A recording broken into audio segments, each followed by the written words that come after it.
Ashama harka fuunee kabajamtoota daawwattoota keenya oduuwwan gaggabaaboo sa'aatii kanaaf qabannee isinitti himna. Oduu wajjin kan sinfaana turan Girmaa Guddisam.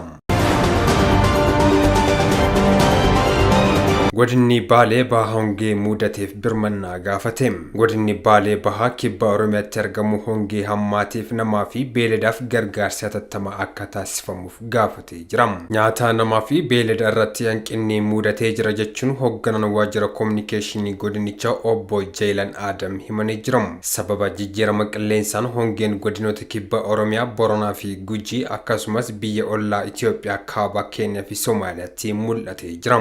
Fakkeenyaaf kaaba Keenyaatti beeladonni hedduun hongee hamaa waggaa 10 keessatti mul'ateen dhumanii jiru. Hongeen roobni yeroodhaan roobuu dhabuu fi yeroon bonaa dheerachuun aanaalee godina baalee bahaa tokko mudatee yaaddeessaa ta'uusaas himamee jira. Obbo Jeelan Adam aanaalee akka Daawwee, Sarar, Daawwee Qacan, Raayituu, Saawwenaa fi laga hidhaa keessatti hongeen ni jira jedhamee jira. Keessattuu balaan hongeen kun aanaalee godinichaa sadi Daawwee, Sarar, Daawwee Qacanii fi Raayituu keessatti kan hammaate ta'uu himanii jiru.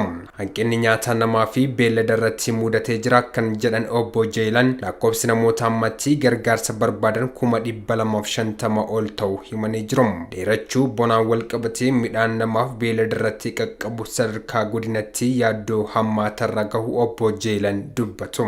Aanaaleen godina baalee bahaa hongeen miidhaman keessatti hanga ammaatti beelladonni 5,000 du'anii jiru. Lubbuu namarratti garuu miidhaan hanga ammaatti qaqqabe kan jirre fi kana boodas akka hin qaqqabneef xiyyeeffannoon hojjetamaa jiraachuunis himamee jira. Keessattuu maatii harka qalleeyyii biratti deeggarsi amma godhamaa hanga ammaatti lubbuun namaa bahee hin jiru jedhan obbo Jeelan. Yeroo ammaatti hawaasni beellada ofii qabatee gara aanaalee godinichaa kan biroo fi daangaa godinaalee Arsii fi Harargeetti godaanaa jiraachuu himuun hawaasni horsiisee bulaa jiruuf jireenya isaa baraaruuf deemaa jira jedhan. Mootummaan namaa fi beelladotaaf bishaanii fi soorata dhiyeessaa jiraachuu kan himan hoogganaan waajjira kominikeeshinii godina baalee obbo Jeelan Adam deeggarsi godhamaa jiru gahaa miti jedhanii jiru. Akka fakkeenyaatti aanaa Daawwee Sarar eeruun aanichi bishaan boollaa gadi fagoo tokkollee hin qabne himanii jiru. Ammatti mootummaan konkolaataa booteetti fayyadamuun bishaan dhugaatii dhiyeessaa gahaa akka hin taane himanii jiru.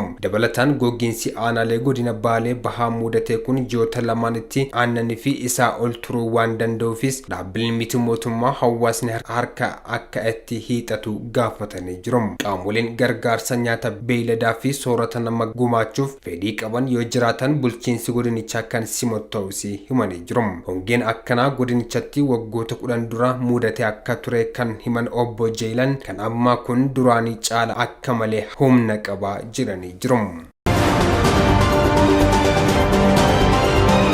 Waltajjii marii mata duree gahee diyaasporaa damee saayinsii, teeknooloojii fi innoveeshinii jechuun gaggeeffamaa jira. Ministeerri innoveeshinii fi teeknooloojii bulchiinsa magaalaa Finfinnee waliin ta'uun waltajjii kan qopheessan yoo ta'u miseensonni hawaasa diyaasporaa Itoophiyaa idil addunyaa hirmaachaa jiru. Marichaanis filannoowwan investimentii damee saayinsii, teeknooloojii fi innoveeshinii jiruu fi karaalee inni dhiyaatu jedhamee eegamaa jira. Itoophiyaatti damee saayinsii, teeknooloojii fi innoveeshinii cimsuuf hojiilee diyaasporaa eeggamu irratti mariin taasifamaa jira.